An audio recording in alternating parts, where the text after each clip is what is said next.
The Butterfly Effect is an amazing episode of the Patrick Star Show, and it can be the guidelines for making great episodes. I will be going over this episode and showing everything this episode does that most of the previous episodes don't, and why it makes this episode amazing. The episode begins with Patrick having a multi-layered dream, and recalls it the greatest dream of his life.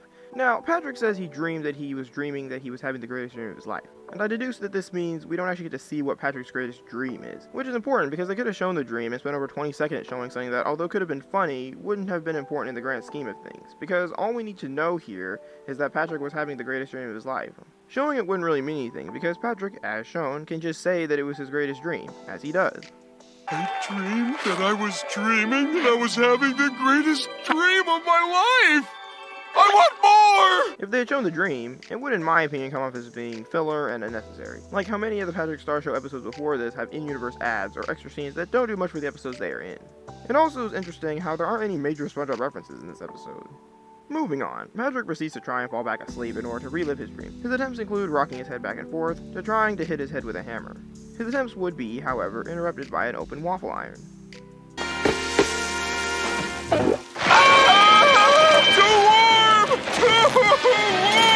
After Patrick's body breaks through the wall, it almost hits Bunny in the head, but thankfully stops right before it does.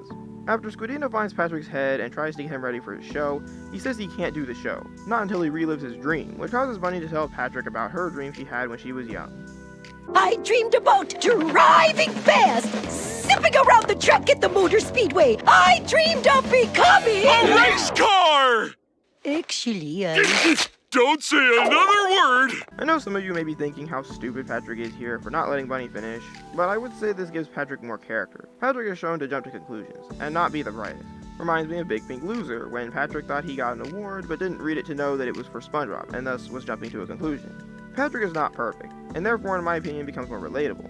However, Patrick does have some more positive traits that I will get to later. So anyway, Patrick goes back in time to train Bunny to become a race car, believing this to be her dream. See, Patrick is doing something that seems dumb and stupid. However, here, he's doing something that he believes to be a good thing, and something he thinks his mom would want. Contrast this with some of the mid-season Patrick episodes like Pet Sitter Pat, in which Patrick does bad things to Gary and acts like it's okay when it's clearly not. And it helps that unlike Pet Sitter Pat, what Patrick does here is much funnier and less evil. And unlike Gary and Pet Sitter Pat, young Bunny is shown to be perfectly fine with what Patrick does. So after Patrick trains young Bunny to become a race car, he returns to the present day. Then this happens. That could not have gone better. Hey, are we doing the show today or what? Oh, Squidino! You have wheels! Mom's a street sweeper, remember? Ever since that unfortunate race car accident. Patrick realizes the future he made was not quite as good as he thought it would be. After he learns that Bunny became a street sweeper after a race car accident, he sets out to undo the actions that caused this. The best part about this episode, in my opinion, is that while it's funny... Not until I relive my dream! Ready? Not exactly. Set, go! My mother is going to be a race car! Future Mom, you're meant for better things! It also takes us on a fun and high-stakes adventure. As I said earlier, Patrick has some negative traits, but he's also shown to be on the side of good and will always try to do what he believes is right and will try his hardest to fix his mistakes, which in my opinion makes him a more likable character. He's not perfect, but he tries to do what's right, and that's what makes him relatable and makes you want to see him succeed. So Patrick tries many times to fix the past until he does, except for a few things. Good, 'cause you're just in time for dinner. But it's breakfast time! What's breakfast? Mom! When did the time closet become a regular closet? What's a time closet?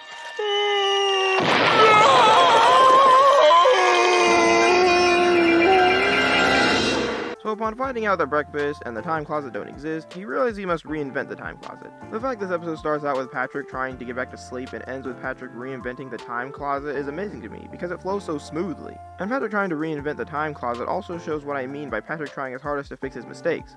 Because presumably, Patrick spent decades learning how to reinvent the time closet. That is dedication right there. Finally back in business! You! I'm not going in there! Guess I'll go do something else then! Patrick solves his problem by himself and carried the episode, a far improvement from many of the older Patrick Star Show episodes, where he usually must be led by other characters to do what he needs to, and usually must rely on other characters to carry an episode. Other than the end of the episode where Patrick and his younger self go back in time and end up as eggs, which I found to be fine, this episode is amazing in my opinion. There was good story, good comedy, high stakes, and Patrick felt like a real character. There is one thing I do want to address from earlier, and that is why I don't consider Patrick attempting to get back to sleep to be filler or unnecessary. That's because I feel like this scene is meant to show Patrick's struggle trying to relive his dream, so that when Bunny tells Patrick her dream, he understands how it feels to not be able to live out a dream, and that gives him motivation to want to help his mom live out her dream. There are two reasons I think this episode, and the episodes that came out after this episode, feel different from the previous episodes. The first reason is that this episode marks the Patrick Star Show's transition to a storyboard-driven format, as opposed to the script-driven format used previously. I think this helps the show get the most out of its high-quality animation and art. The second is that this is the first episode of the Patrick Star Show to have a new team of people work on it. I don't have anything against the normal SpongeBob team. I think they're talented people, and I understand that having to work on 3 different shows can limit creativity.